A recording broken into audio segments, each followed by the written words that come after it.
Bom dia, doutor Marcos, doutor Roberto.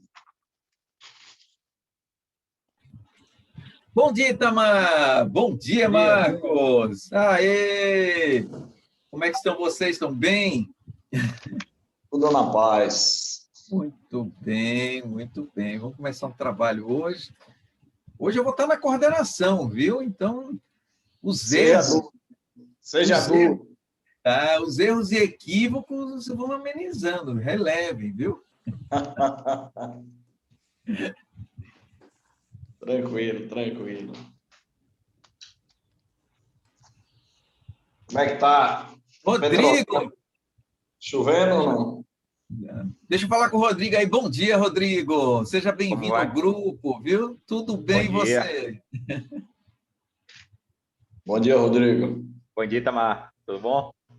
Tudo em paz. Graças a Deus. Quanto Petrolina tá quente. Chuviscos, mas tá quente ainda, viu? João, bom dia, João. Como é que você está? Tudo bem? Não é?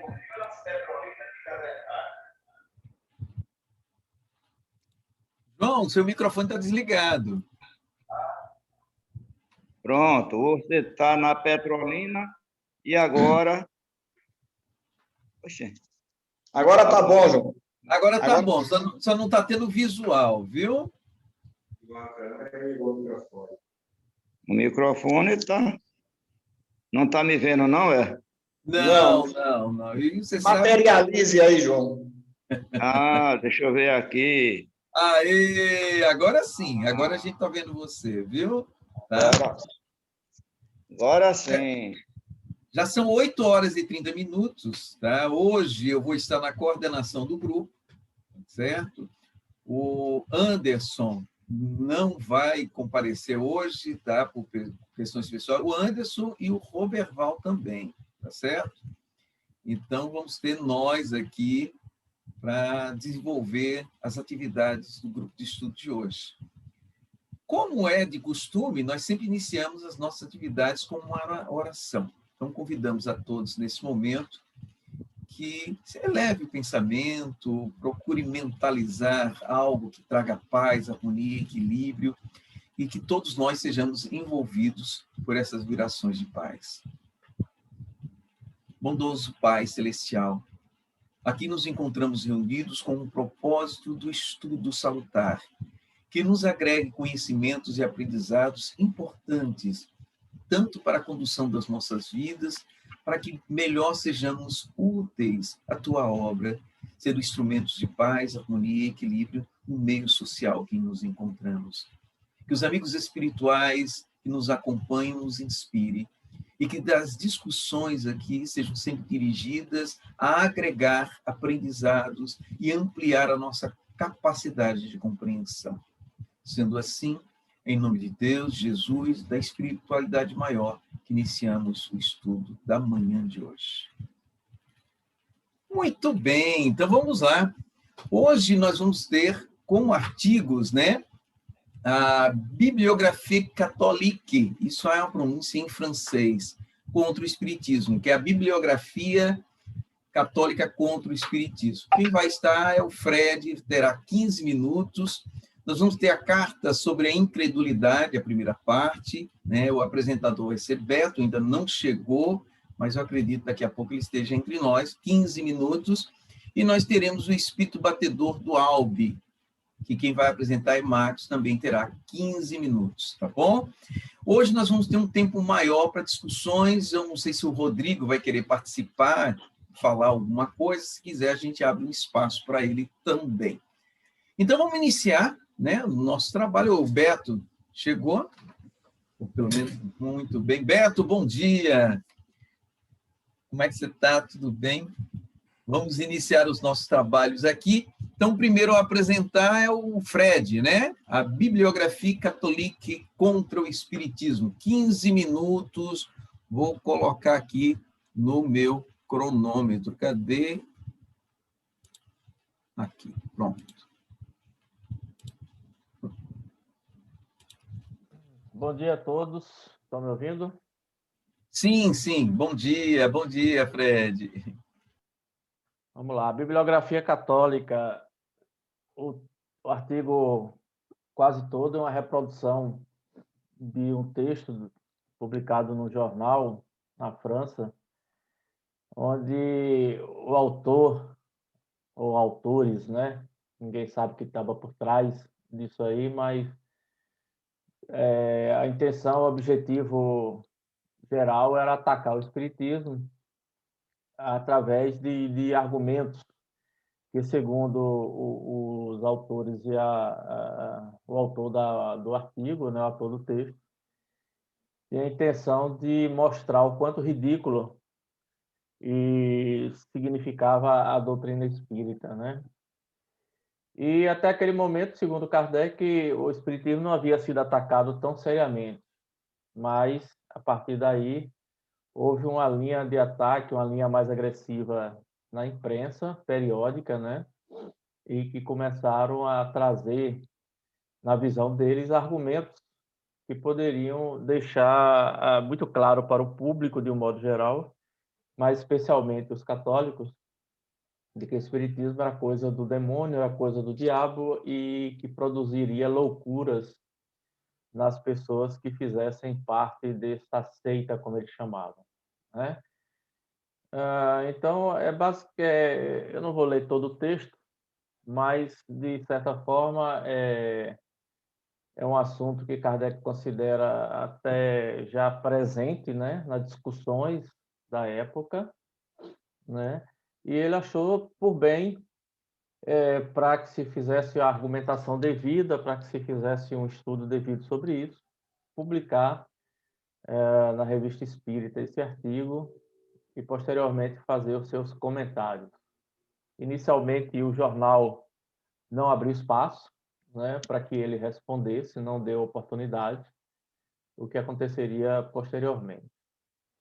Então, esse autor do artigo agradece até, de certa forma, a oportunidade de mostrar o quão louco e quão absurdo seria o espiritismo, inclusive na questão da lógica.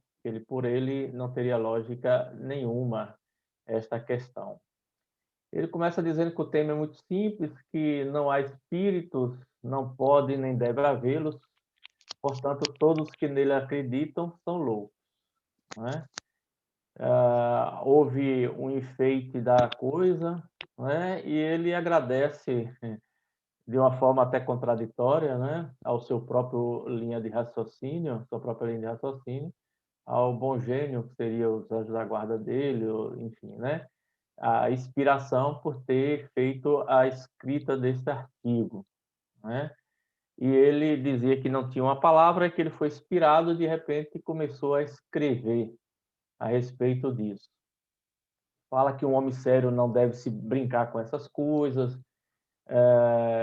apesar de que alguns amigos, algumas pessoas próximas do autor diriam que ele teria que ter cuidado com isso, etc. e tal. Apesar disso, né, ele começa a argumentar que não havia sentido para que as pessoas aceitassem uma seita dessa como verdade. Ainda mais em pleno século XIX, no século de luzes e de progresso, depois que Voltaire demonstrou claramente que só o nada nos espera, depois de tantos sábios que procuravam a alma e não encontraram, né? Vamos lembrar que naquela época a anatomia estava entrando num processo também na medicina mais ampla e mais estudada, e inclusive há relatos, textos científicos, das pessoas procurando inclusive a alma dentro do corpo humano e não, os médicos não encontravam, né? E aí, em cima dessas ideias todas da época, Voltaire chegou à conclusão de que nada esperava além da morte para nenhum ser humano. Ainda mais se acreditar em espíritos, em mesas girantes, em feiticeiros, em magos, né, no poder de Merlin, faz toda uma ironia dentro da transcrição do texto para dar início às suas argumentações, né? no Poder de Merlin, o Encantador, na Varinha Mágica da Mademoiselle Leomar, né, que era uma cigana vidente, né, na época, muito famosa lá em Paris, e que trazia uma série de informações, segundo ela, dos espíritos do mundo espiritual, respondendo perguntas para os seus clientes, né? E aí ele entra no drama, né? A humanidade, para onde irá se eu não vier em teu auxílio? Não era nem um pouco vaidoso, né? Para onde irá se eu não vier em teu auxílio para tirar-te do lodaçal da superstição? Quiseram matar os espíritos pelo ridículo, mas não conseguiram. Ele entra em umas certas contradições, às vezes, no próprio texto, tentando argumentar a sua tese, né? Diz que fala em nome da ciência, demonstra que todos os tempos os homens foram os imbecis por acreditarem que houvesse um poder que lhe era superior, que não tivesse em si mesmo todo o poder sobre a natureza, e uma série de outros argumentos que ele vai tentando buscar, né? Que é o seu Figuier, né? Ele cita esse senhor que tem um livro, esse senhor inclusive participa do movimento espírita à época, né? Próximo de Kardec também, apesar de que tinha alguns livros muito conhecidos à época e que tinham muita relação com o materialismo, mas que teria escrito posteriormente também alguns textos, algum material que ia contrário ao que esse autor do texto esperava, né? Fala do redator da biografia católica, o senhor George Gandhi, que até hoje tem uma família, que são seus herdeiros, né? Na França, e ele coloca esse seu Jorge Gandhi como um campeão, porque ele pretendia esmagar o espiritismo através da escrita, né? Do periódico, né? Da época, da imprensa francesa. E aí defendendo a religião ameaçada, que em tese seria a doutrina católica, né? Agora, como se eles entendiam uma religião já de quase 2000, de 20 séculos, né? Quase 2000 anos, a época, 1800 e pouco. Como poderia estar ameaçada diante de uma seita, né? Diante de algo que era um absurdo, né? Então, uma contradição até de pensamento e de razão na época e de pouca fé na força da sua própria doutrina, né? Ele faz uma série de perguntas, uma série de colocações, inclusive tenta levar ao lodo, né, a imagem de alguns espíritas, alguns grupos, numa cidade lá na França, onde ele diz, inclusive, que um pregador fez certo dia um sermão virulento contra aquilo que chamava a obra do diabo, etc. e tal, né? Porque, na verdade, eles compreendiam, e entendiam e defendiam que a doutrina espírita seria produto do diabo, assim como o protestantismo, quando Lutero fez aquele processo todo de revolução e de separação da Igreja Católica, eles também consideraram como filhos do diabo, né? Tudo que ia de encontro à Santa Igreja Católica Romana da época, naqueles séculos, eram tidos como produtos da interferência do diabo, não eram coisas de Deus, portanto, eram coisas do diabo tentando atrapalhar a vida da humanidade, né? Dizia que o diabo é que ensinava tais coisas e que fazia com que as pessoas ficassem convertidas por essas situações. Ele cita uma série de exemplos aqui, de coisas que ele, na visão dele, né?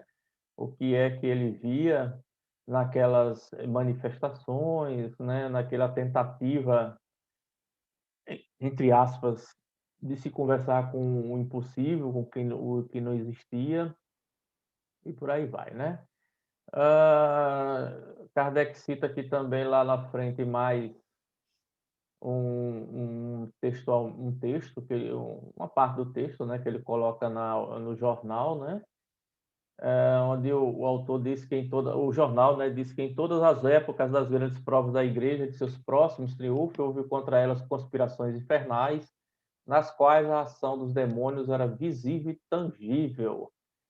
Jamais a teurgia e a magia tiveram mais voga no seio do paganismo e da filosofia do que no momento em que o cristianismo espalhava no mundo para subjugá-lo. Vai um pouco na história, dizendo que aquilo que nós falamos há pouco, no século XVI, Lutero teve colóquios com Satã, né? Ou seja, com o diabo. Então, tudo que era de encontro à igreja vinha de origem do diabo. No século XVIII, na véspera daquele dia que o Machado dos Carrascos deveria retemperar a igreja no sangue novo no mata, a demolatria florescia no cemitério de Santo Merdá, ao redor das varinhas de Mesmer, que até Mesmer entrou aí na jogada também, né? E dos espelhos de Cagliostro, né? Todos eles considerados como filhos de Satã numa grande luta contra o bem, contra Jesus, que era contra a Igreja Católica da época. Em nome do naturalismo, o inferno quis prover uma consagração à obra da violência e da astúcia que ele continua a exercer. Aí, confirma ele no texto, que está todo o segredo da dita doutrina espírita, amontoado de absurdos, de contradições, de hipocrisia, de blasfemas, como veremos a seguir, o que tenta, como a última das perfídias, glorificar o cristianismo para aviltar. Ele considera que a parte que cita Jesus na doutrina espírita foi apenas uma parte ilusória, né? A despeito de seus ridículos conceitos, de suas revoltantes profanações, de suas intérminas contradições, o espiritismo é para nós precioso ensinamento. Jamais as loucuras do inferno haviam rendido à nossa santa religião mais deslumbrante homenagem. Jamais o havia Deus condenado com mais soberano poder a confirmar-se pelos testemunhos dessas palavras do Divino Mestre. Aí tem uma citação em latim aqui, né? Que significa: vós sois filhos do diabo, né? Ou seja, nos coloca, né? Coloca os espíritas na época como filhos do diabo e a doutrina como origem no diabo, né? Isso não é nem um pouco atual, né? Diante ainda de algumas comunidades religiosas que encontramos no século XXI, que considera assim, né?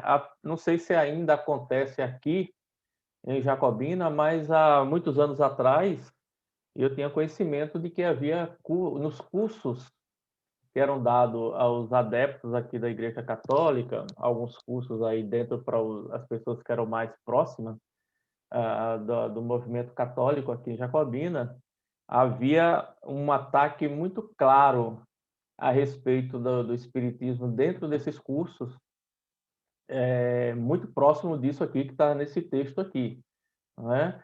Eu tive, né? Agora é ex-colega, mas eu tive um ex-colega do banco e ele certa vez me soltou algumas coisas disso, porque ele participava dentro dos cursos, era membro da igreja, não sei se ainda é, mas através dele eu tomei conhecimento e vi o porquê, né? Compreendi o porquê de muitas vezes ele ficar assim com indiretas para mim, era por conta desse curso, né? Dessa forma como era observado o espiritismo dentro da Igreja Católica aqui de Jacobina, e isso agora no século XX, né? Antes do início do século XXI. Então, imagino que ainda permaneça, de certa forma, esse ataque direto dentro dessas doutrinações dos cursos na Igreja Católica e em outras instituições religiosas também, né? Fred, 1 minuto. Então, basicamente, o texto é em cima disso. Kardec praticamente transcreve todo o artigo, né? No final vai dizer que um dia São Luís dizia que zombaram das mesas girantes, jamais, entretanto, zombarão da filosofia, da sabedoria, da caridade que brilham nas comunicações sérias. E aí Kardec observa que o espírito Luís enganou-se, porque não contava com o senhor Geórgio Gandhi, né? Muitas vezes os escritores se divertiram às custas. Então ele traz todo esse texto, todo esse artigo desse senhor Gandhi, trazendo esse processo todo. Lá na frente, quando tiver mais um tempinho, eu faço a complementação. Muito bem, agora nós vamos ter a apresentação de Beto, né? O Beto vai falar sobre cartas sobre a incredulidade, primeira parte, 15 minutos, viu, Beto? Beleza. Tá dando para ouvir aí direitinho? Sim, sim, tá dando para ouvir. Vamos lá. Rapaz, esse título não tem nada a ver com o que falou, viu? Aqui é um texto para a gente estudar a vida toda. O rapaz aqui fez uma miscelânea retada. Primeiro, eu anotei aqui que esse senhor Canu aí, o propósito dele é que levou muito tempo no materialismo, com ideia materialista, e agora ele resolveu escrever cartas para como uma forma de reparar esse erro para as pessoas que, segundo ele desencaminhou na visão da vida, que agora no Espiritismo ele tem uma visão mais sadia, uma visão mais aberta, né, das coisas, mais, vamos dizer assim, conscienciosa das coisas. E mandou essa carta para Kardec dar uma opinião. E Kardec achou que foi coerente a carta dele, embora tenha algumas coisinhas aqui que eu não concordo. Mas, principalmente, o objetivo dele, que primeiro foi partir das ideias materialistas, depois, na intenção de torná-la ela espiritualista, para quem ler, para depois entrar no espiritismo, nas ideias espíritas. Aliás, Kardec faz isso no Livro dos Médiuns. O melhor método, né? Se a pessoa ali já não acredita em nada, você persuade para saber na existência da alma, ela não quer, não é impossível fazer mais nada para ela. E ele traz essa ideia aqui. Eu separei aqui o seguinte. Primeiro, ele começa pelas ideias materialistas e fazendo contraponto. Ele diz assim, ó, tudo passa, mas nada acaba, a não ser a forma. É uma maneira enfática dele falar, porque ele vem de ideia materialista. A gente sabe que mesmo a forma ela não acaba, ela se transforma, não é? Tudo se transforma, até o físico, a matéria. Mas ele quis dizer, pela ideia materialista, que não se acaba no túmulo, vamos dizer assim. Então, ele quis dizer dessa forma aí para o amigo dele. Então, achei interessante isso, mas com essa ressalva, não é? Nada acaba, mas só a forma não. Até a forma, a gente sabe que o físico também há uma transformação. Depois ele diz assim, tudo passa no sentido de que tudo marcha para o seu curso, mas não um curso cego sem objetivo, embora jamais deva acabar. Você está vendo aí que ele coloca ideias materialistas e vai no contraponto. Porque na ideia materialista tudo acaba mesmo. E aqui ele vai dizendo, tudo bem, tudo passa, como a ideia materialista diz, mas tudo sem o sentido de marcha para o seu progresso. É a diferença que ele vai colocando. Eu achei interessante isso, né? Depois ele vem e diz assim, ó, o movimento é a grande lei do universo. Assim, na ordem moral, como na ordem física, o fim é a progressão para o melhor. Viu lá como é a coisa? Ele agora já corrige, ele diz lá que a forma acaba, ele já diz aqui, não, nada disso. Tanto a forma moral como a forma material, há um progresso. E não é uma coisa cega. É uma lei que rege tudo isto. Né? E mais tarde ele vai dizer como é esta lei. Eu estou achando interessante que ele vai contrapondo. Ele vai concordando, né, dizendo o que diz as ideias materialistas, mas vai contrapondo. E diz assim, é um trabalho ativo, incessante e universal. É o que chamamos de quê? De progresso. Então, tanto as ideias, quando ele diz assim, a ordem moral como a ordem física. Ele termina contraponto dizendo, tudo está submetido a esta lei, exceto Deus. Deus é o autor, a criatura lhe é um instrumento. Fantástica essa colocação dele. Deus é o autor, o criador, o criado, e nós somos instrumento para o progresso. Isso é verdade. Tem muita gente, até na doutrina espírita, que quando pega isso, acha que nós somos cobaia de Deus. Não é verdade. É para se ter o progresso, não é? Nós somos realmente, tanto nós, pela ordem moral, como pela ordem física, somos instrumentos de progresso. Depois, ele diz das duas naturezas que existem. Então, você vê que ele agora já está começando a jogar para os leitores que não existe só a natureza material, que existe outra, que é a natureza intelectual. Ele diz assim, ó, a criação compõe-se de duas naturezas distintas, a natureza material e a natureza intelectual. Esta, que é a natureza intelectual, que é o espírito, é um instrumento ativo, e o outro é um instrumento passivo. Interessantíssimo. Ele está dizendo que o principal, olha que as ideias materialistas, ele quer contar, porque ele colocar mesmo. Ó, eu estava enganado. A principal é a intelectual, que é o espírito. A forma que nós tanto defendíamos, a matéria, é instrumento passivo, porque o espírito se utiliza também para progredir. Eu achei essa colocação boa. Só que ele vai dizendo, né? Esses dois instrumentos são complemento um do outro. Isto é, um sem o outro seria de emprego inteiramente o quê? Nulo. Na doutrina espírita a gente vê isso. Kardec fala muito bem isso na codificação. Um depende do outro. Tanto a natureza material e espiritual para se ter o progresso. A matéria sem o espírito, inerte. E o espírito sem a matéria, ele não progride.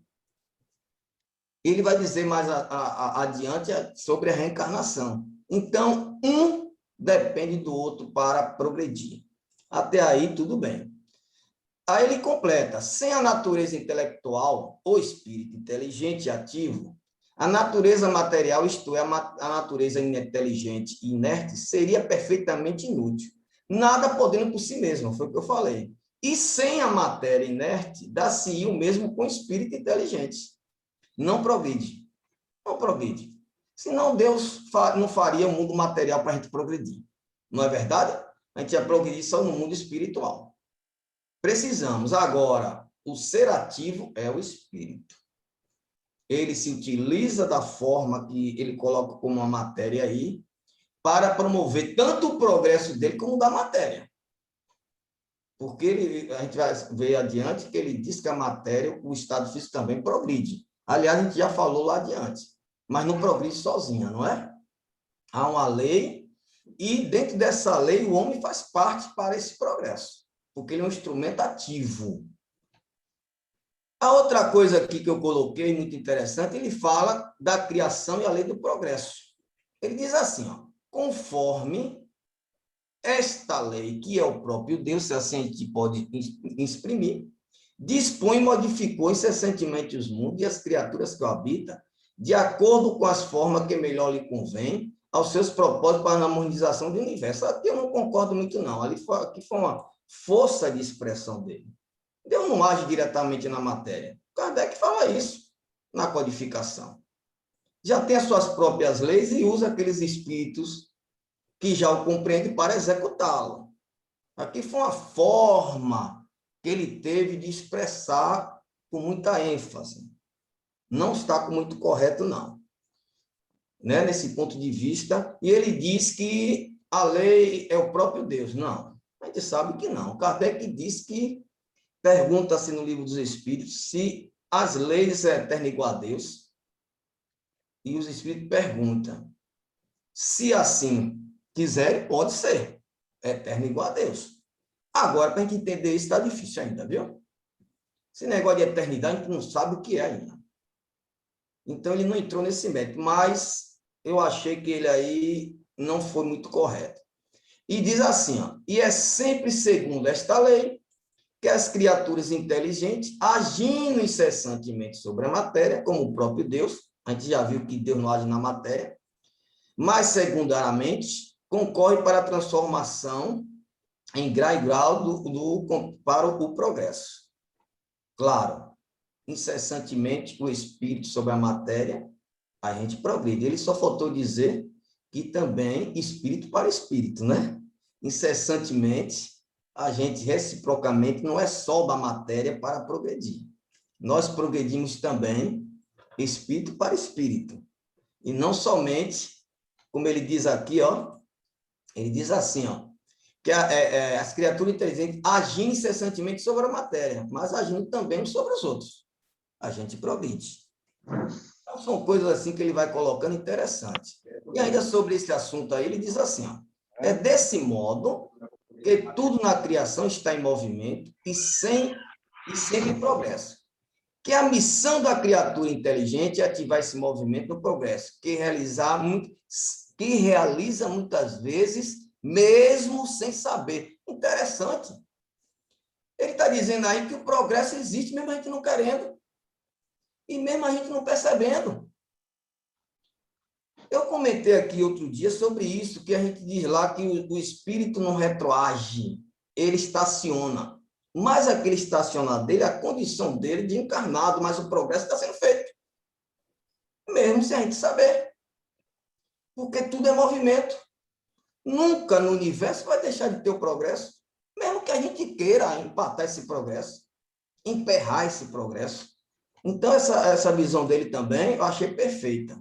Depois, esse senhor Canu aí entra em uma ordem pessoal íntima que eu não vou comentar muito, não.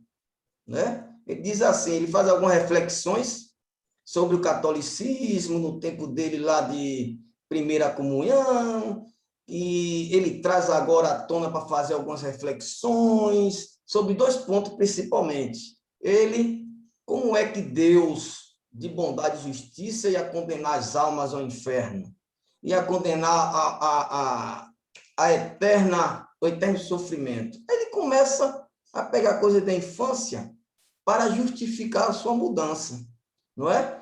E a outra coisa de 2 pontos, ele diz o seguinte, que na época dele não se poderia rezar, orar pelos condenados, principalmente aqueles que cometeram suicídio, que não foi boa pessoa, que a gente sabe que levou muito tempo as pessoas que se suicidavam não entravam na igreja para encomendar, entre aspas, o corpo.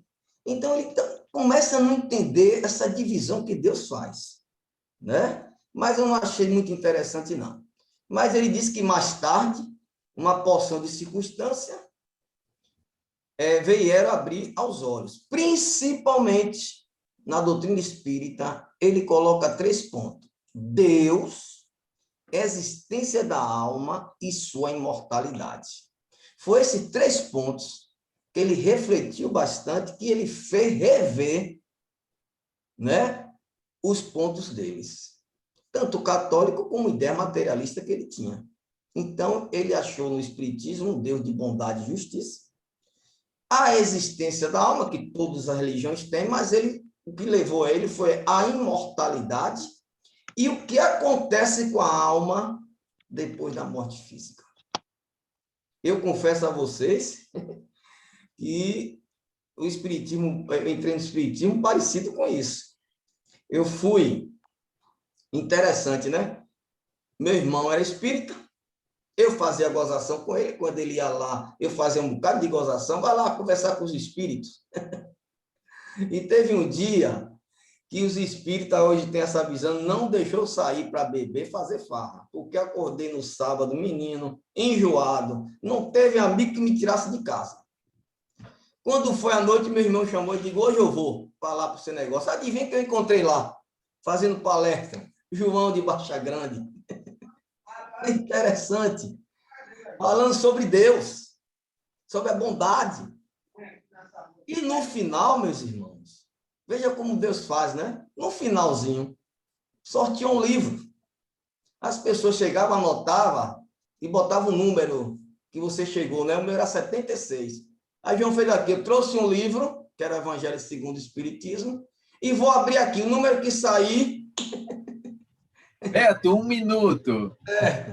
O número que sair vai receber esse livro, 76 foi o meu número. E eu recebi esse evangelho.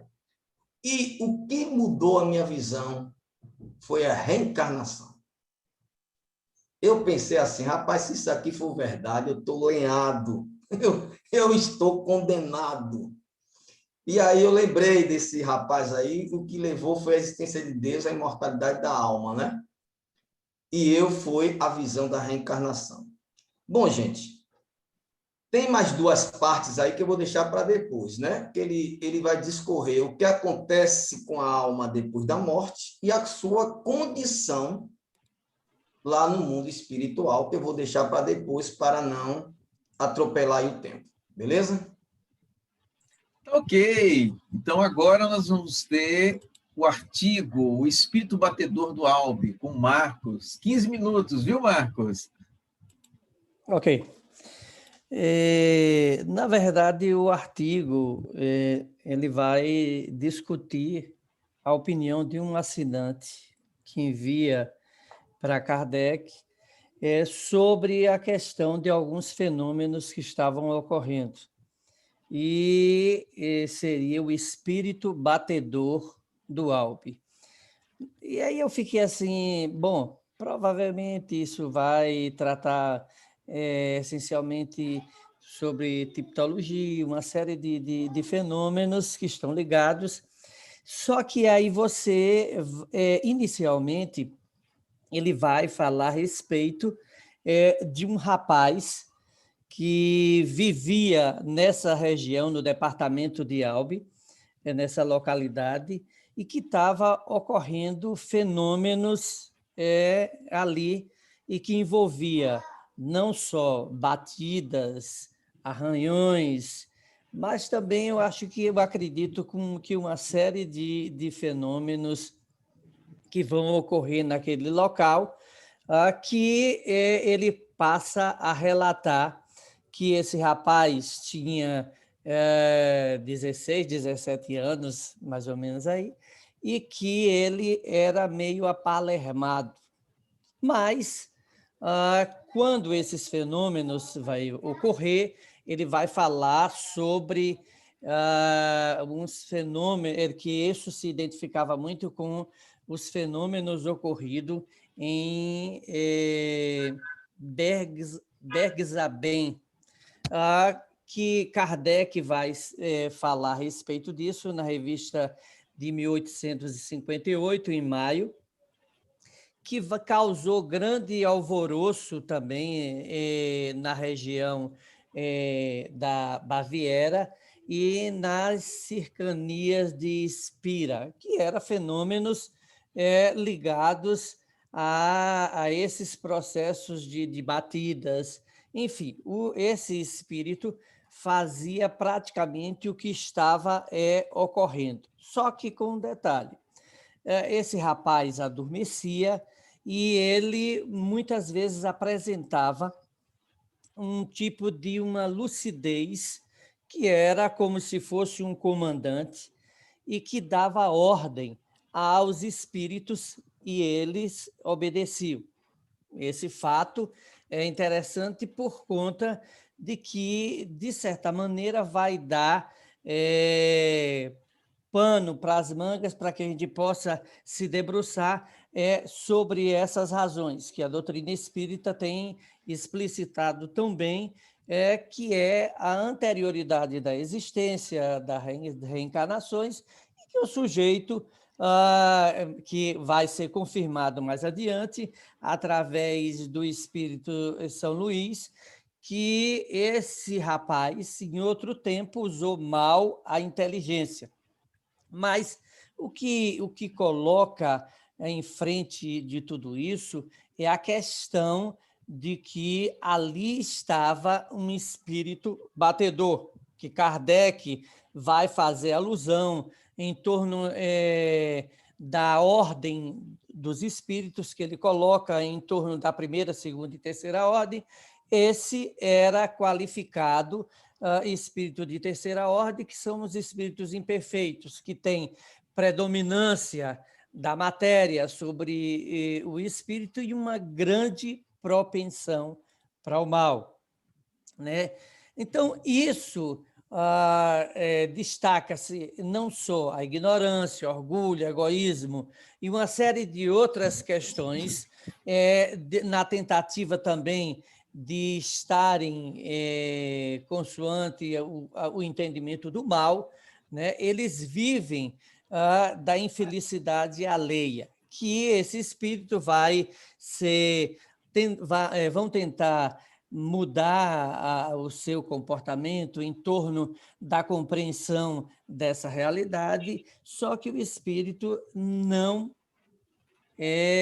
abria mão de forma nenhuma daquilo, dos seus desejos, que era fazer o mal a quem, de certa forma, pudesse estar ali naquele momento. Então, esses fenômenos se agravavam consideravelmente por conta de que existe um detalhe.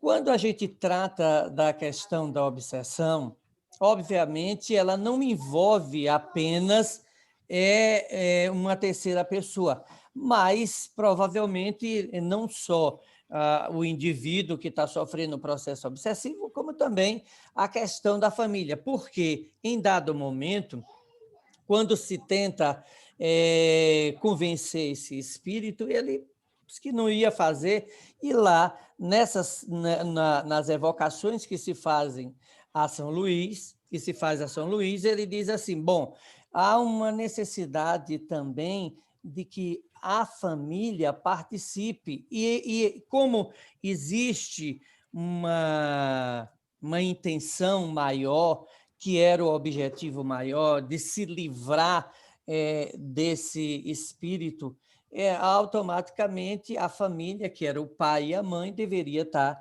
interessado nisso. E que, pelo relato, eles não tinham muita fé, não tinham essa característica de tanta religiosidade, porque estavam diante de um fato, né?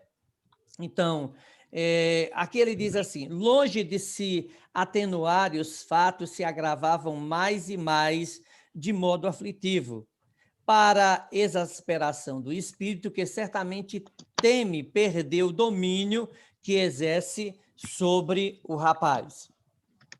Um detalhe em tudo isso, que quando esse rapaz entrava em sono, que ele dava a ordem como se fosse um comandante, e às vezes ele era obedecido também pelo espírito.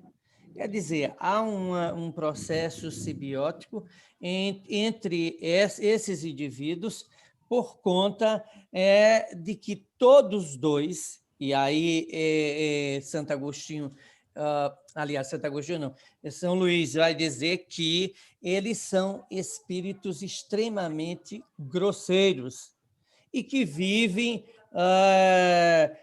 vamos dizer assim, nesse processo que, considerando essa perspectiva, leva a estarem alinhados ao mesmo tempo. Aí eu lembrei de um fato que ocorreu com o doutor Bezerra de Menezes, quando teve um filho que ele passou a ter um estado de desequilíbrio mental. Até que anos seguintes, e ele orando, se manifesta ali no centro espírita, o espírito, embora ele não soubesse, ele procura demover, conversar com esse espírito para que ele pudesse, ao mesmo tempo, convencer de que ele estava fazendo mal.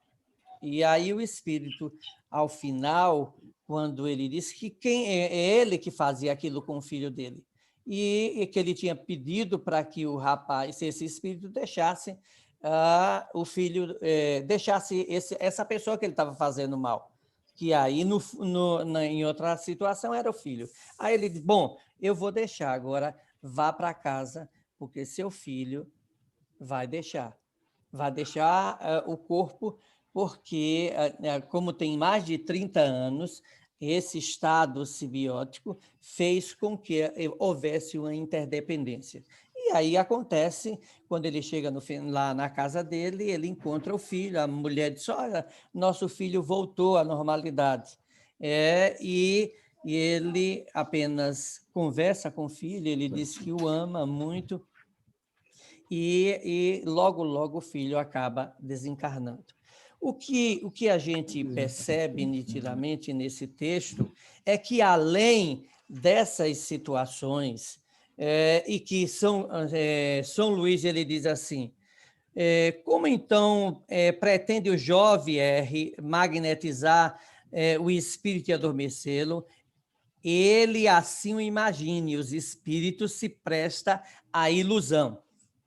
Então, no momento em que esse espírito, muitas vezes, era magnetizado por esse rapaz, havia apenas uma ilusão. E isso levava a uma, vamos dizer assim, amenizar. Mas logo em seguida, vinha e ocorria esses fenômenos de uma forma tal que causando muita perturbação. E que dependia muito do pai. O pai deseja saber se não haveria um meio de desembaraçar dessa hipótese desse hóspede inoportuno. Se ainda por muito tempo seu filho estaria sujeito a essa prova, quando o jovem estivesse desperto, dever-se-ia, junto com ele, evocar bons espíritos, o fim de o pôr em contato com estes e por meio de afastar os maus.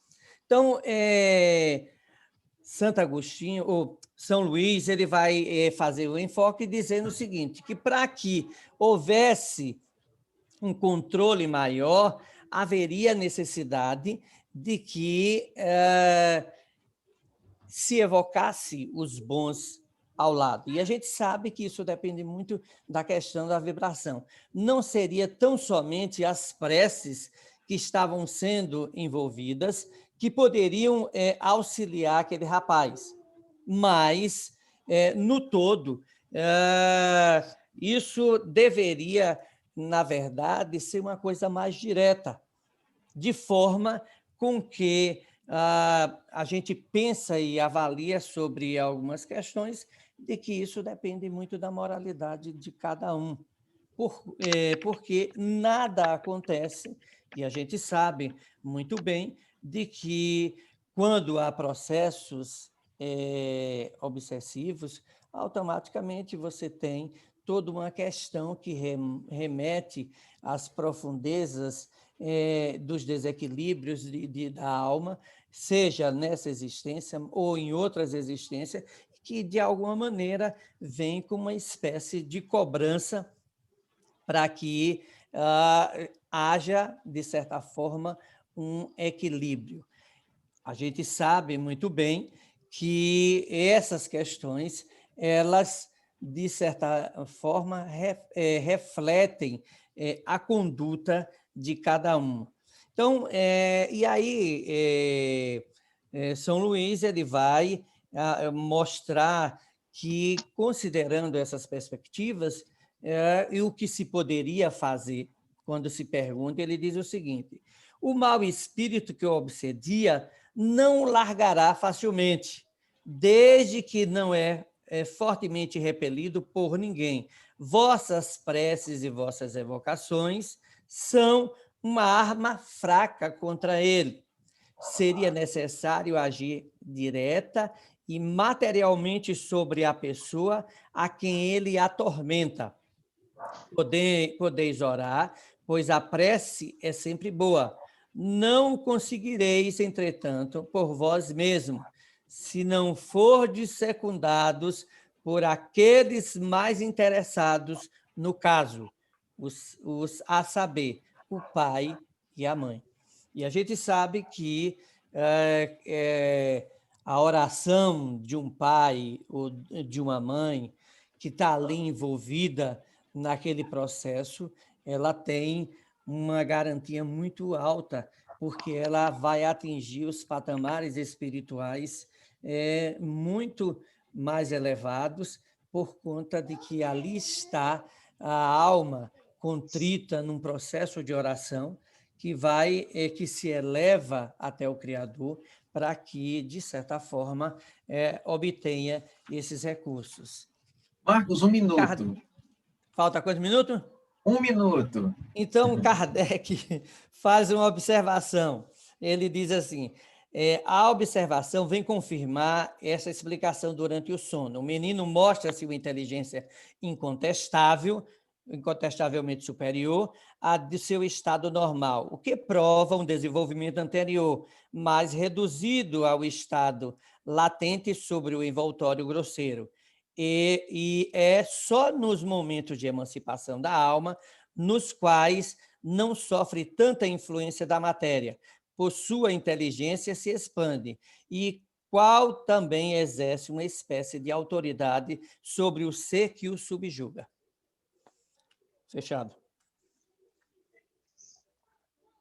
Muito bem. Agora nós vamos distribuir aí o tempo entre os que vão fazer comentários, né? Então, no caso aí, o Itamar, João e eu.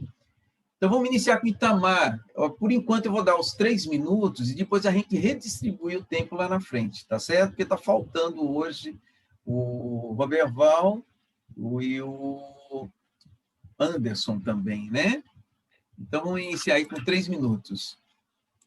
Beleza. Eu tentarei não repetir o que já foi apresentado por todo mundo, apresentado de uma forma muito boa, muito clara, né? Só pegar alguns pontos que eu percebi. Por exemplo, no artigo que foi apresentado por Fred, né, a Bibliografia Católica, a gente percebe Kardec reiteradamente trazendo artigos que estavam sendo publicados nos jornais e levando. Para vocês terem ideia, eu fiz um levantamento na Revista Espírita de 1858. Em janeiro, ele trouxe o artigo Médios Julgados, que se baseou justamente em artigos, né? Em fevereiro, Mademoiselle Clarion. Em abril, Variedades. Em maio, maio, junho e julho, que até Marcos falou aí, né? O Espírito Batedor de Bergsberne. Ele tratou isso em maio, junho e julho. Em agosto, o Espírito Batedor de Brezov. Em outubro, o assassinato de 5 crianças. Eu lembro que foi até Robertinho que apresentou esse artigo. Em novembro, o general Marcel. Então, a gente percebe muito. E quando ele fala justamente sobre Luiz Figuier, foi um artigo que nós apresentamos, eu e Beto, a história do sobrenatural, do maravilhoso do sobrenatural, que foi apresentado em setembro de 1858, apesar de não ser um artigo, foi mais ele contrapondo o livro do senhor Luiz Figuier. E aí, ele, para fechar justamente esse temático, ele traz, né, esse artigo que foi publicado pelo George Gandhi, o redator dessa revista, tentando esmagar o espiritismo, e aí ele faz um apanhado, um contraponto, relata, né, deixa nas entrelinhas justamente o posicionamento dele. Então, isso é reiteradamente. Reiteradamente, nós vamos perceber, até agora a gente já percebeu e vamos ter continuidade. No artigo apresentado por Beto, a gente percebe aquilo que a gente falou lá atrás também, a carta. Veja, Kardec sempre publicava cartas também. E aí ele trouxe a carta de quem? O cabra que queria, que se converteu, entre aspas, ao espiritismo, que aderiu ao espiritismo, e que queria fazer isso com outras pessoas. E aí Kardec, é interessante a observação de Kardec, quando ele disse, olha, primeiro a gente deve ir por esse caminho mesmo, que é o quê? Tornar as pessoas espiritualistas. E aí a gente se remonta ao segundo parágrafo da introdução do Livro dos Espíritos, quando ele diz assim, como especialidade, o Livro dos Espíritos contém a doutrina espírita, como generalidade, prende-se a doutrina espiritualista, uma de cujas fases apresenta. Essa é a razão porque traz no cabeçalho do seu título as palavras filosofia espiritualista. E se a gente perceber, está lá, antes do nome, o Livro dos Espíritos, está escrito filosofia espiritualista. Veja como Kardec, né, sabia que antes da pessoa se tornar espírita, teria que se tornar espiritualista. Por isso que na carta esse rapaz vai fazer abordagem sobre o quê? Como o Beto falou, sobre Deus, matéria, espírito, leis divinas, criação, movimento, progresso, universo, espírito, assuntos que estão dentro do Livro dos Espíritos. Itamar, tempo. Era para ter falado 1 minuto antes e eu acabei passando batido aqui, desculpa. Na próxima eu faço comentário sobre outro artigo. Tá muito bem. João, você tem 3 minutos aí para fazer seus comentários, tá? Tá bom. 3 de pobre ou de rico? De rico. Ah, então não presta.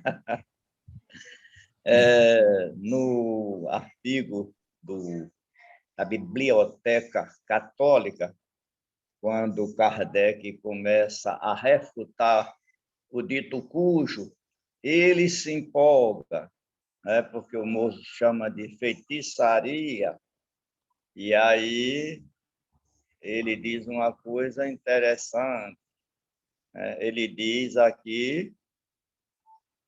uma coisa assim: o mal contagioso faz incessantes progressos. A zombaria parece fazer recrudescer, e se não for posto um freio, quer dizer, no espiritismo, olhe só a frase, em breve a humanidade inteira estará infectada pelo espiritismo. A gente sabe que não é verdade, que é uma força de expressão do Kardec, que ele se empolgou, né, em combater o moço lá, o jornalista, o George lá, aquela encrenca toda, para poder, então, ele trazer essa informação que não é real. A gente sabe que não é real. O espiritismo nunca vai dominar o mundo, nem eu creio. Ele vai trazer ideias para que cada religião vá absorvendo e aplicando em si, né? O só rebanho, um só pastor que Jesus se refere não é por aí. É sobre os 5 pontos fundamentais da doutrina: a crença no Deus, a imortalidade, aquilo que a gente já sabe de cor e salteado. No artigo de Marco, realmente o artigo foi bravo, viu, Marco? Mas não dava para apresentar realmente nesse tempo. E tem umas coisinhas aqui interessantes, né? Kardec Minuto, tenta João. levar... Hein? Que brincadeira. 1 minuto. Né? Mas vai ter mais tempo lá na frente, viu? Ah, certo. Kardec tenta pedir ao espírito para se afastar e o espírito desafia, hein? Observem aí na pergunta número 6. Não pedimos mais do que isso, mas é necessário que tenhais vontade, orai conosco. Isso vos ajudará. Aí o espírito responde com a blasfema, né? Naturalmente. E aí Kardec diz: basta. Não queremos ouvir mais. Esperavam despertar em vós sentimentos bons. Foi com esse objetivo que vos chamamos, mas desde que não quis responder a nossa benevolência com palavra, retirai-vos. Me dê um minutinho só aí para eu fechar a resposta do Espírito. Ah, aqui esbarra a vossa caridade? Prestem atenção, isso é grave. Porque pude resistir um pouco, vejo que essa caridade logo para, e que não valeis mais do que eu. Sim, poderias moralizar-me mais do que pensar se soubesse da prova disso. Vejam bem isso. Acabou Pronto. o tempo, João. Depois você vai ter mais tempo para falar, sem problema nenhum. Agora Tem sou eu, coisa né? aqui ainda, tem muita coisa aqui. Tá. Mas vai ter tempo lá na frente, né? Tá bom? Agora Tá bom. sou eu que vou fazer o comentário. Eu tenho 3 minutos, né? Cronometrando aqui. Eu gostaria de falar o seguinte: a gente não podia deixar de relatar aqui que, apesar que não foi selecionado como artigo, a questão do lançamento de um livro dos Espíritos, viu? Agora em janeiro de 1861, que nós estamos estudando os artigos de janeiro de 1861, tá? E é interessante que lá no artigo fala que o livro dos Médiuns representa o complemento de O Livro dos Espíritos e encerra a parte experimental do Espiritismo, assim como este último, ou seja, o Livro dos Espíritos é a parte filosófica. Então, é uma coisa interessante, inclusive, para compreender melhor esse artigo que o Marcos apresentou, né? Lembrando que antes, em 1858, Kardec tinha trazido as instruções práticas sobre as manifestações espíritas.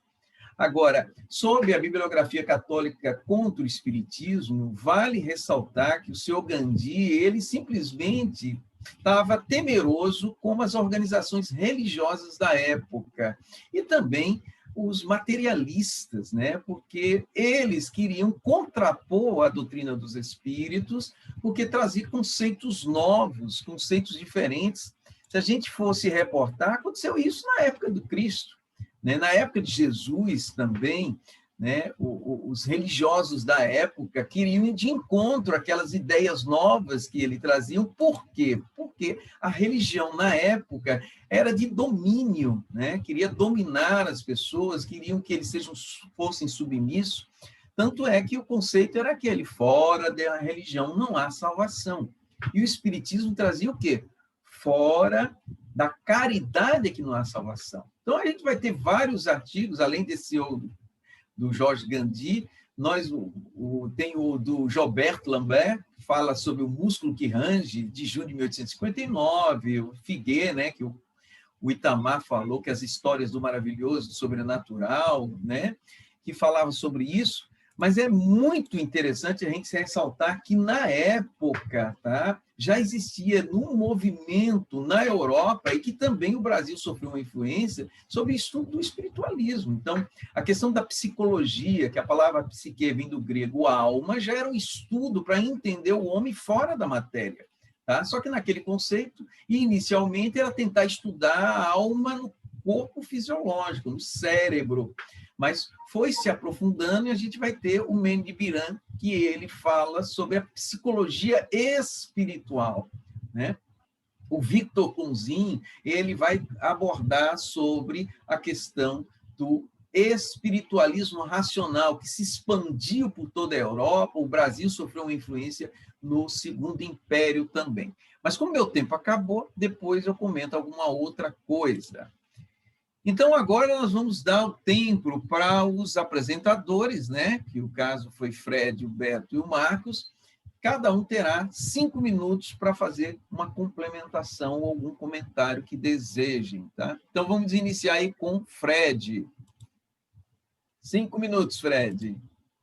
Continuando o texto, esse George Gandhi, ele fala também, citando algumas passagens do Livro dos Espíritos, né? Kardec não diz que são muitas as passagens que ele cita no texto, portanto, ele não ia falar de cada uma delas. Ele, durante todo o artigo aqui, ele cita algumas, né, onde fica muito visível a manipulação e alteração do texto do Livro dos Espíritos pelo redator do periódico, né? O seu Gandhi, né? Ele altera algumas frases para que fique mais claro o raciocínio particular dele, né? E de uma maneira assim bem visível mesmo, né? Onde ele altera não só muitas vezes o texto, né, textualmente, mas altera também a essência, né, o sentido da frase para justificar o pensamento dele, né? Kardec dá alguns exemplos, né?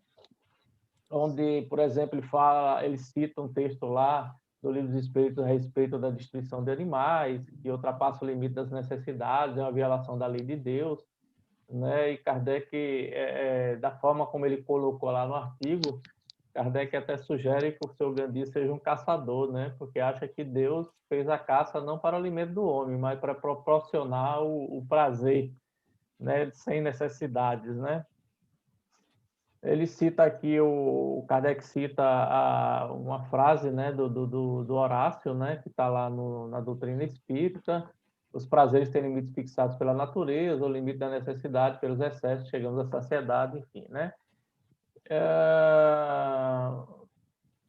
Então, são várias colocações que esse senhor Gandhi coloca, tentando defender a sua ideia, né?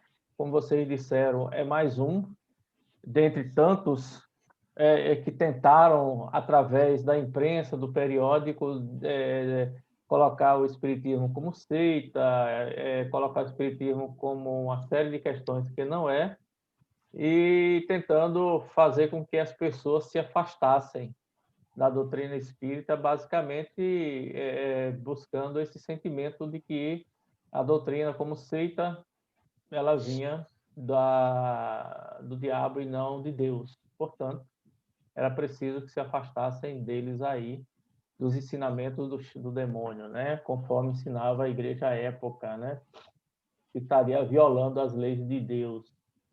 ele segue o texto, esse artigo é muito grande, né? Precisaria sair com certeza de mais do que meia hora para traçar ele aí direitinho, mas basicamente ele vai atacando e Kardec vai fazendo algumas considerações a respeito disso aí, né?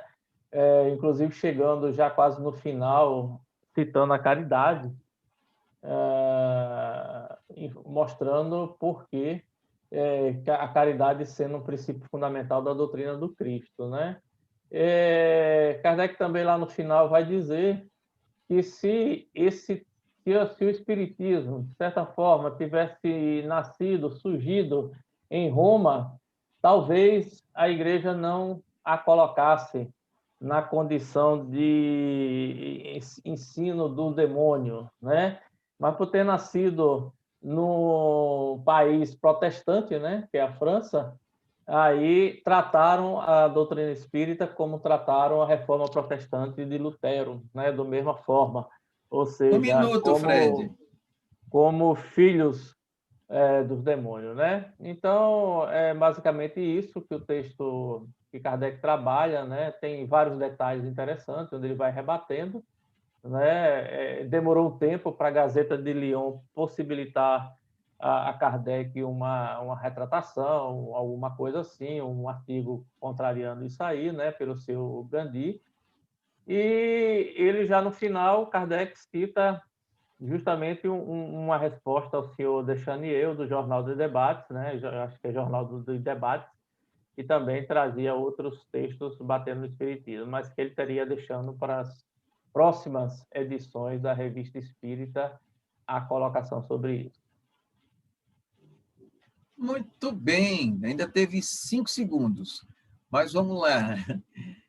Agora quem vai fazer o comentário, a complementação, é o Beto. 5 minutos, Beto. Estão me ouvindo? Sim. Eu peço desculpa a vocês que caiu a internet e não vi o comentário de ninguém. Entrei agora de volta. Aí não vi o comentário de vocês. Se eu repetir, perdão, viu? Mas eu vou complementar aqui. Esse rapaz, depois, ele falou sobre a formação dos mundos, confrontou as escrituras bíblicas, não vou entrar em confronto.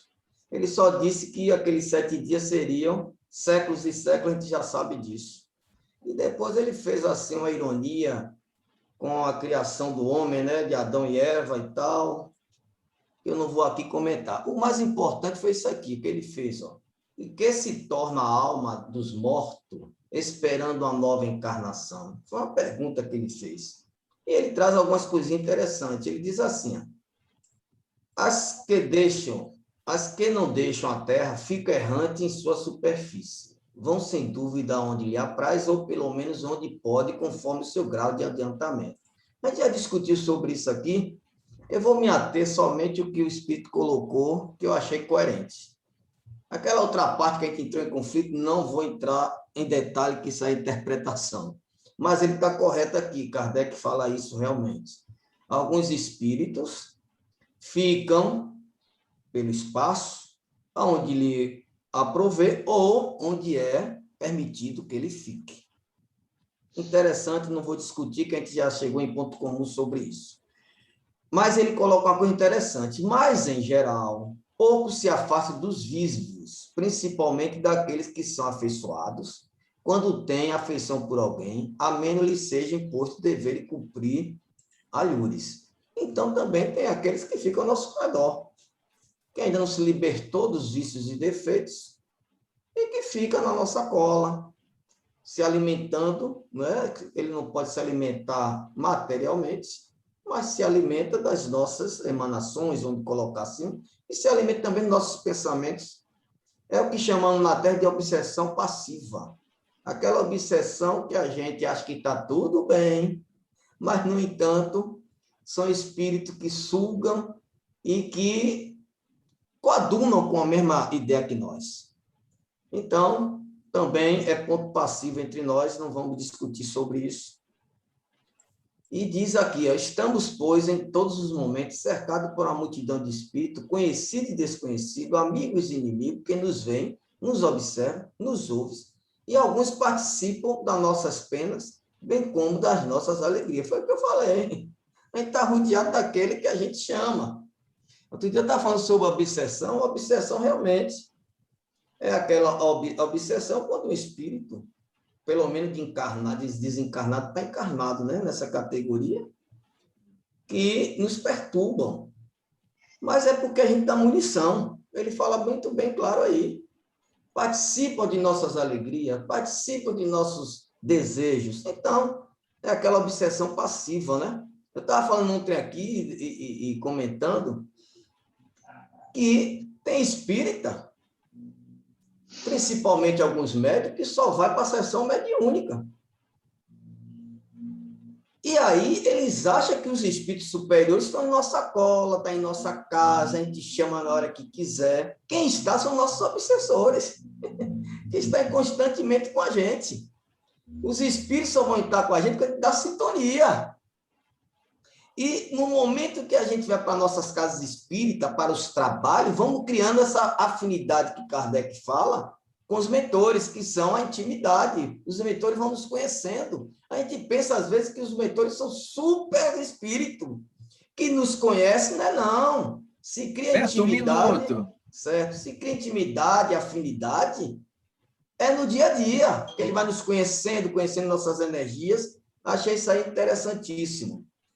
E ele diz que outros sofrem porque vê os outros felizes. Outros também já estão bem adiantados, que não, para ele é indiferente a nossa vida. E, por fim, ele coloca a situação dos espíritos, que alguns são de ordem remorsos, outros ficam perseguidos pela sua mente, né? Mentalizando aquelas pessoas que ele fez mal, que é a condição do espírito do outro lado, que a gente já sabe, que foi coerente, né? Alguns de ordem moral, outros de ordem física, mas também que é moral, que reflete no espírito. E Zé Fini. Muito bem, tinha 1 segundo ainda. Mas vamos lá. Marcos, 5 minutos para você.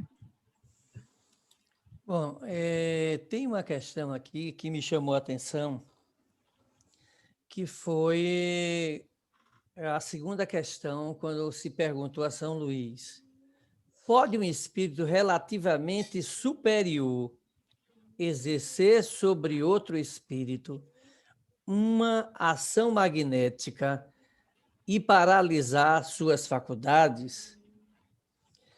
Um espírito bom nada pode sobre o outro, a não ser do ponto de vista moral, jamais fisicamente.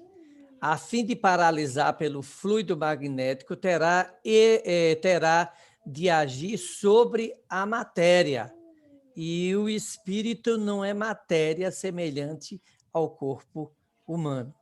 Eu fiquei assim, pensando sobre essa questão. Bom, se nós estamos trabalhando sobre a ideia também de densidade, de questões, cada um, no seu nível evolutivo, tem essa ou aquela possibilidade. E os espíritos imperfeitos poderiam muito bem, por estarem, vamos dizer, sintonizados com essas questões, porque ele diz assim: pode um espírito relativamente superior exercer? E a resposta lá é um espírito bom nada pode sobre o outro, a não ser do ponto de vista moral. Mas, e o espírito inferior? Nesse ponto, ele teria essa capacidade? Aí, a resposta seguinte é o seguinte: a resposta posterior também ela vai clarear isso aqui. Como, então, poderá o jovem magnetizar o espírito e fazê-lo adormecer? E aí a resposta é: ele assim o julga, e o espírito se presta à ilusão. Então, no momento em que ocorre esse processo, é apenas ele permeia a ilusão de que realmente o sujeito está magnetizado e automaticamente diminui essa, vamos dizer assim, essa intensidade. porque eu acho que existe nesse processo uma afinidade entre um e outro pelas características das vivências e evolutiva nesse plano em que eles se encontram, porque todos dois são espíritos de terceira ordem, né? Espíritos que estão envolvidos pela matéria, envolvidos pelo orgulho, egoísmo, que é característica dessa faixa evolutiva.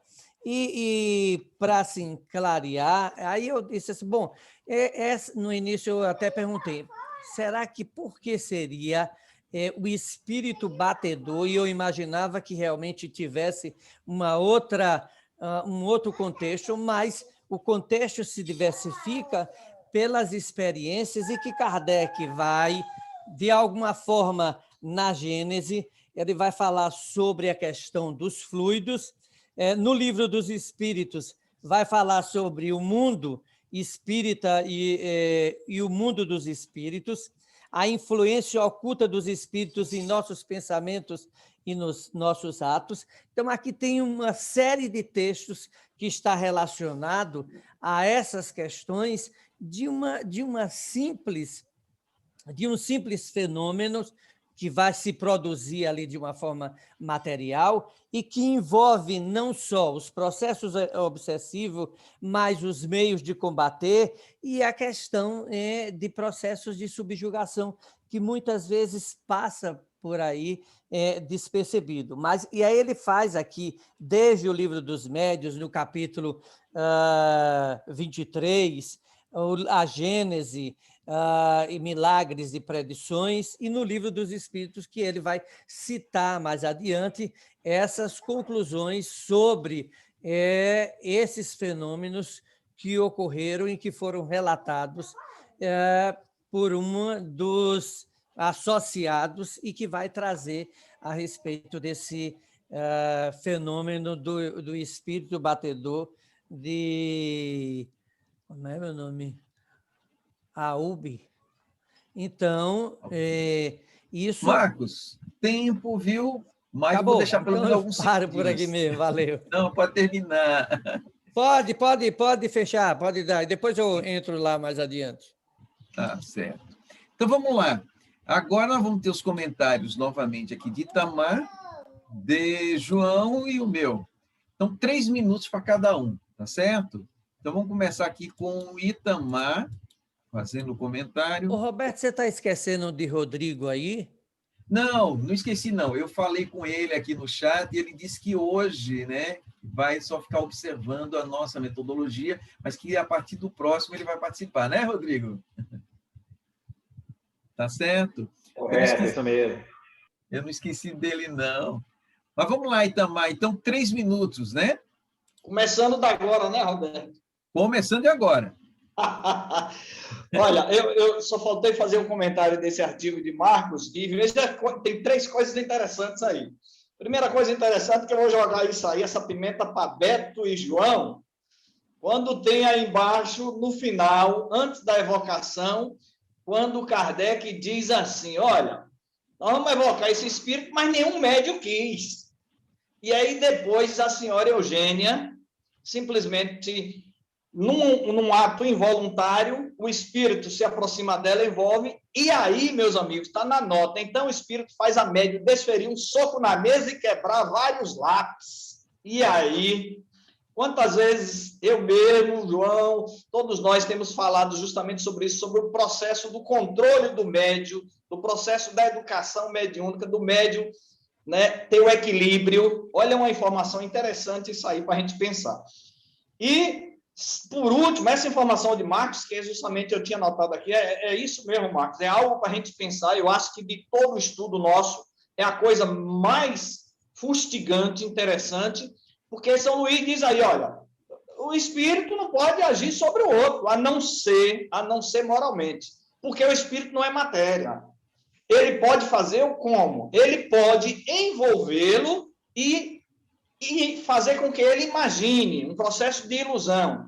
Mas, além dessa citação de Marcos na Gênese, Nós vamos ver também pergunta 82 do Livro dos Espíritos. Olha aí, Kardec pergunta: seria certo dizer que os espíritos são imateriais? Resposta: incorpóreo seria mais exato. Mais embaixo, ele continua dizendo: o espírito há de ser alguma coisa. É a matéria quintessenciada, mas sem analogia para vós outros. É tão etéreo que escapa inteiramente ao alcance dos vossos sentidos. Falando de espírito, não está falando de minuto, Itamar. Está falando de perispírito. Quando vai falar de perispírito, também a gente viu que é matéria. Então, essas ações na casa espírita, que o dialogador magnetiza o espírito, não acontece de verdade, é só imaginação. Segundo São Luís, é só imaginação. Eu acho que esse assunto a gente deve discutir lá no Zap, viu? É muito interessante esse assunto. Ainda tem 30 segundos. Ainda tem 30 segundos, eu vou fazer só um comentário numa live de Jacó Truvão ontem da Federação Espírita Brasileira, quando ele disse que a revista espírita é uma interpretação das obras básicas. Ó, equívoco dele, ele não estudou a revista espírita. A gente está vendo que não é interpretação, é uma colaboração para a formação das obras básicas. E ele fazia essa informação, equívoco enorme de Jacó Truvão. Muito bem. João, agora é você, 3 minutos. Está ouvindo? Com certeza, pode falar. Ixi, Nossa Senhora. Rapaz, essa questão do espírito batedor aí, coitado do Marco, né? Para falar em tanta coisa, não tinha como, não. Na realidade, Marco se desdobrou. Mas eu volto a falar daqueles questionamentos de Kardec, porque quando o pessoal manda o espírito desincorporar. A média Eugênio não teve condição, né? Ele se apoderou, quebrou um bocado de lápis, e aí o pessoal diz, não queremos mais ouvi-lo. Né? E ele aí responde, esbarra a vossa caridade, porque pude resistir um pouco, vejo que essa caridade logo para, é que não valeis mais do que eu. Farinha do mesmo saco na linguagem de Jacobina e Senhor do Bonfim, Baixa Grande, né? Sim, poderias moralizar-me mais do que pensar. Se soubesses da prova disso, primeiro o interesse pelo idiota, que era o jovem, né? Depois o pai, e finalmente eu. Então você vê que o espírito tem uma... João, ficou mudo. Ficou mudo. Parisiense de Estudos Espíritas. E aí prossegue, né? Se vos quisermos fazer calar, é porque dissestes uma palavra sacrílega. Ele diz, o senhor chocou-se? Para saber o que há na lama, é preciso revolvê-la. Comparações bem sensatas. É preciso revolvê-las. Queria poesia? Para conhecer o perfume de uma rosa, é preciso cheirá-la. E aí, Kardec volta. Já dissestes que vos poderíamos auxiliar a vos tornardes melhor. Um dos vossos parentes se oferece para vos instruir. Quereis atendê-los ao vos evocar? Ele disse, antes de tudo, quero ver se me convém. Então, ele diz também aqui uma coisa interessante, porque ele não, quando o senhor L ia magnetizar ele, através do rapaz, ele respondia, ele ficava encolerizado. Aí o senhor L, ele diz, não era ele que se encolerizava, o rapaz, né, o jovem, era eu. E aí pergunta, por quê? Ele diz, não tenho poder sobre este homem, razão porque não posso suportá-lo. Ele quer a certo, aquele que tem sob meu domínio, e isso não admito. Viu aí? E aquele magnetizador era mais evoluído que o pessoal da mediunidade lá, da sociedade, né, que tinha condição moral de dominar o espírito. E a turma lá não conseguiu. mas vamos ficar por aqui, porque realmente tem muita coisa importante, até para um reestudo, como Itamar colocou. Ok. Apesar que eu acredito que vai sobrar uns 2 ou 3 minutos que alguém queira acrescentar alguma coisa, pode, tá bom? No meu caso, eu quero só agregar o seguinte, a construção da doutrina espírita, pegando o gancho do que o Itamar falou, que a revista espírita, ela foi construída antes da próprio espiritismo, tá? Justamente com os pensamentos do iluminismo no século XVIII, no século XIX, como a gente já fez a abordagem sobre a questão da psicologia espiritual. Olha, eu tinha esquecido até de marcar meu tempo aqui, desculpe. Da psicologia espiritual, tá? A Teodiceia, o estudo de Deus. Então, foi havendo toda essa construção do pensamento espírita, e a gente tem que ressaltar e contextualizar que, em 1868, ainda estava se escrevendo, ou seja, tinha codificado o Livro dos Espíritos, uma primeira e segunda edição, e depois o Livro dos Médiuns, tá? Os outros livros ainda estavam sendo construídos. Então, dentro da revista espírita, foi um laboratório. Daí a importância do nosso estudo, tá? Para tentar entender como estava sendo desenvolvidas as ideias espíritas que Kardec vinha trazendo. Agora, esse artigo do senhor Canu, eu achei interessante, não obstante, como o Beto fez uma ótima colocação, que alguns pontos ele tinha um conceito dele, uma opinião dele, espiritualista. Mas eu acho que ali dá um resumo dos ensinamentos da doutrina espírita. Para ele, um materialista, tá? Porque ele mesmo se dizia, primeiro ele foi religioso, católico, e depois ele se tornou um materialista para mudar para um conceito espírita e fazer uma abordagem como ele fez, foi um crescimento muito grande. Tá? Então, ele, ali, em muitos pontos, ele auxilia numa melhor compreensão das bases da doutrina, tá? Porque ele passou a ter um entendimento, e olha, ele só tinha, voltando a falar, o Livro dos Espíritos. Podemos observar que lá no artigo anterior, que é, no caso, o que fala sobre a bibliografia católica contra o espiritismo, pegaram partes da doutrina espírita e fizeram distorções, né? O senhor, como é o nome dele, Gandhi, né? Isso, George Gandhi, ele pegava e distorcia para colocar as pessoas a terem uma compreensão errada da doutrina dos espíritos. Já o senhor Gandu, não, ele se aprofundou, e apesar de ter se equivocado em algumas coisas, mas demonstra o entendimento. E a questão lá do espírito, né, o que o Marcos abordou, o espírito batedor de Albert, na realidade, se a gente observar, o Kardec, quando ele fala que a revista espírita é um estudo da psicologia, né?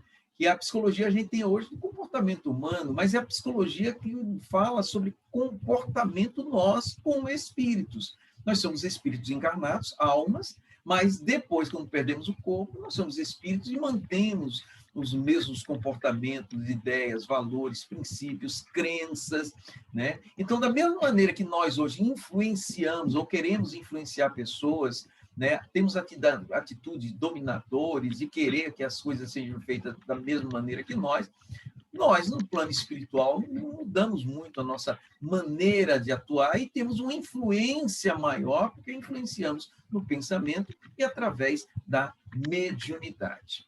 Pronto, meu tempo terminou. Nós temos aqui, entre o encerramento total com a prece, nós temos 3 minutos. Alguém quer agregar alguma coisa, acrescentar?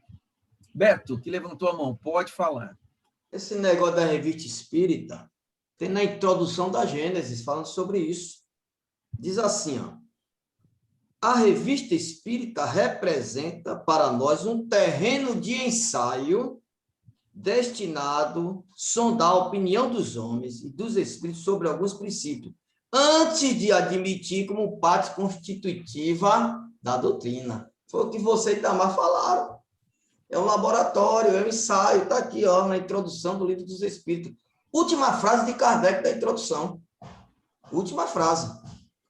Sobre o que você fala... Sobre o que Beleza, você... Beto. Inclusive mostra, veja como quando a gente estuda e a gente assiste uma live, né?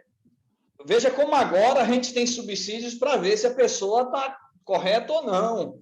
Antes a gente comia gato por lebre aí, todo mundo falava o que queria. Veja como a gente aí agora, como é importante esse estudo.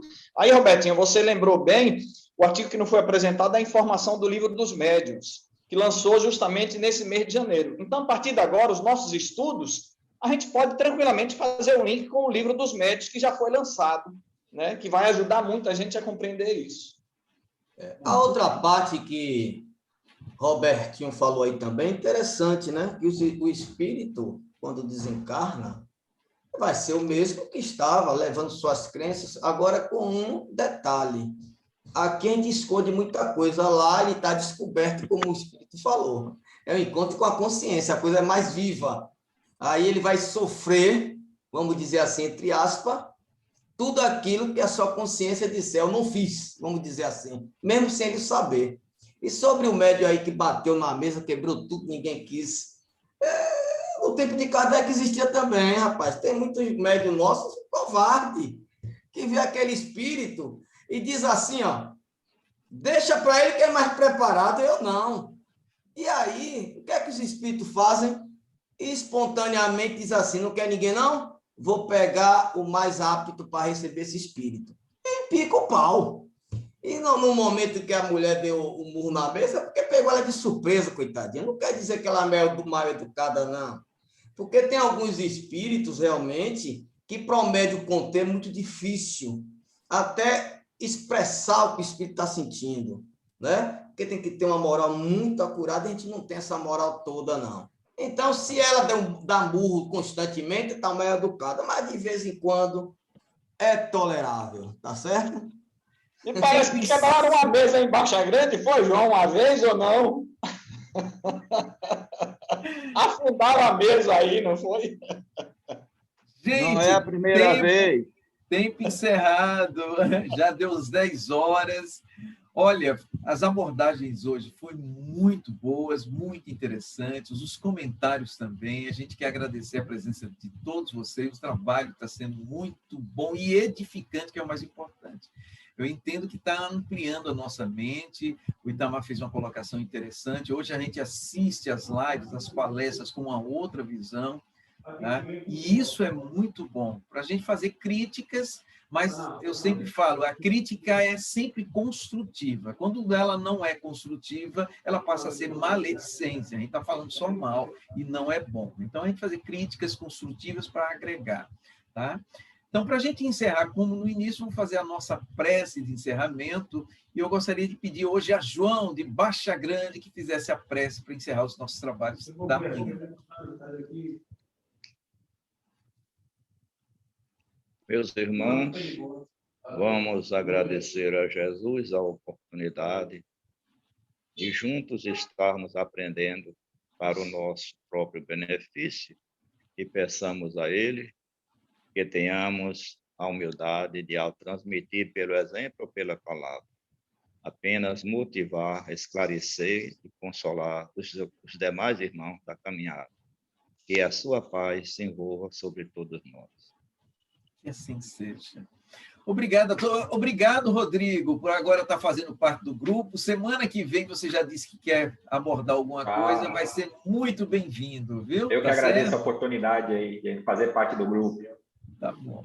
Gente, um abraço a todos, um excelente domingo, uma ótima semana. Vamos nos preparar para o próximo domingo, tá? Tchau, um abraço. Um abraço.